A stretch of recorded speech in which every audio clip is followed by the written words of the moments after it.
ఎప్పుడైనా కూడా అధికార పార్టీలో ఉన్నటువంటి వ్యక్తి ప్రతిపక్షంతో ఆచితూచి అడుగులేయాలి. కానీ ప్రతిపక్ష పార్టీలు మా వాళ్ళే, మొత్తం మా దోస్తులే, దోస్తైనంత మాత్రాన రాజకీయాలలో ఒకటే దగ్గర కలిసి ఉండి విందులు భోజనాలు అట్లేం చేయరు. కానీ రేవంత్ రెడ్డి విచిత్రం అనిపించింది. అది కూడా రేవంత్ తన సొంత కాంగ్రెస్ పార్టీ ఎంపీలతోటి, మంత్రులతో, ఎమ్మెల్యేలతో కూర్చొని డిన్నర్ చేసిండు, లంచ్ చేసిండు, టిఫిన్ చేసిండు ఒక అర్థం.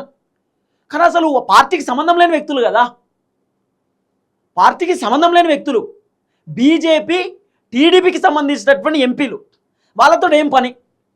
ఇదే క్వశ్చన్ మార్క్ ఇప్పుడు. మళ్ళీ రేవంత్ రెడ్డి వెనకాల ఎవరు లేరు, ఒక్కడే పోయిండు కార్లా, సపరేట్గా ఒక్కడే కార్లో పోయిండు, ఒక్కడే కార్లో దిగింది. చూడు విచిత్రం, ఎవ్వరు లేరు రేవంత్ అన్నతోటి.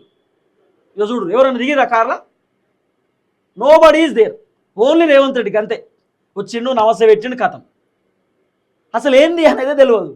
చాలామంది కాంగ్రెస్ పార్టీ లీడర్లు తలలు పట్టుకున్నారు, ఏంది ఎక్కడ కథ, ఏం జరుగుతుందని చెప్పి. అసలు ఏంది ఏం కథ అనేది మనం పిన్ టు పిన్ మాట్లాడదాం. ఫస్ట్ టైం మన ఛానల్ చూస్తున్న వాళ్ళు దయచేసి సబ్స్క్రైబ్ చేయండి, షేర్ చేయండి, లైక్ చేయండి. ఇగో ఎన్డీఏ మీటింగ్కు ఒంటరిగా రేవంత్ రెడ్డి ఒంటరిగా ఎన్డీఏ మీటింగ్ పోయిండు. కేంద్ర మంత్రి భూపతిరాజు శ్రీనివాస్ ఇచ్చిన బ్రేక్ఫాస్ట్ మీటింగ్కు హాజరైన రేవంత్ రెడ్డి భూపతిరాజు ఇచ్చినటువంటి బ్రేక్ఫాస్ట్ మీటింగ్కి పోయిండు. తెలుగు రాష్ట్రాల బీజేపీ టీడీపీ ఎంపీల మీటింగ్కు రేవంత్ ఒక్కడే వెళ్ళడంతో కాంగ్రెస్ షాక్.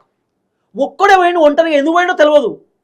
ఏమనంటే ఏదో వినతి పత్రం ఇవ్వడానికో లేకపోతే ఏదో పేపర్ రాసుకుంటూ పోయిండు, పోయి వాళ్ళకు ఎంపీలకు ఇచ్చొచ్చిండు. ఆ ఎంపీలను పార్లమెంట్లో మాట్లాడమన్నాడు.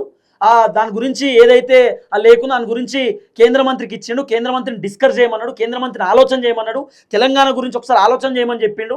తెలంగాణలో సమస్యలు ఉంటే ఆ సమస్యల గురించి ఒక వినతి పత్రం ఇచ్చిండు కేంద్ర మంత్రికి అని చెప్పి రకరకాల చర్చ ఏదో చెప్తారు కదా, ఇక ముచ్చట ఏదో దాటివేయడానికి.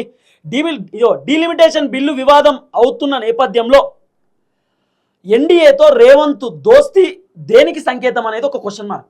ఇప్పుడు డీలిమిటేషన్కి సంబంధించినటువంటి బిల్లు వివాదం జరుగుతున్న సమయంలో రేవంత్ రెడ్డి ఎందుకు కలిసిన ఎన్డీఏకి సంబంధించిన ఎంపీలతో అనేది క్వశ్చన్ మార్క్.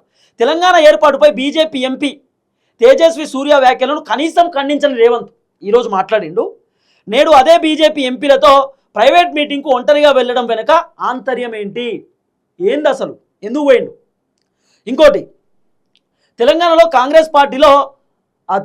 కాంగ్రెస్ పార్టీకి ముఖ్యమంత్రి రేవంత్ రెడ్డి సీఎం, ఢిల్లీలో ఎన్డీఏతో రేవంత్ రెడ్డి దోస్తాన్, కాంగ్రెస్లో సీఎం ఎన్డీఏతో దోస్తాన్, దేనికి ఏందనేది అర్థం కాదు.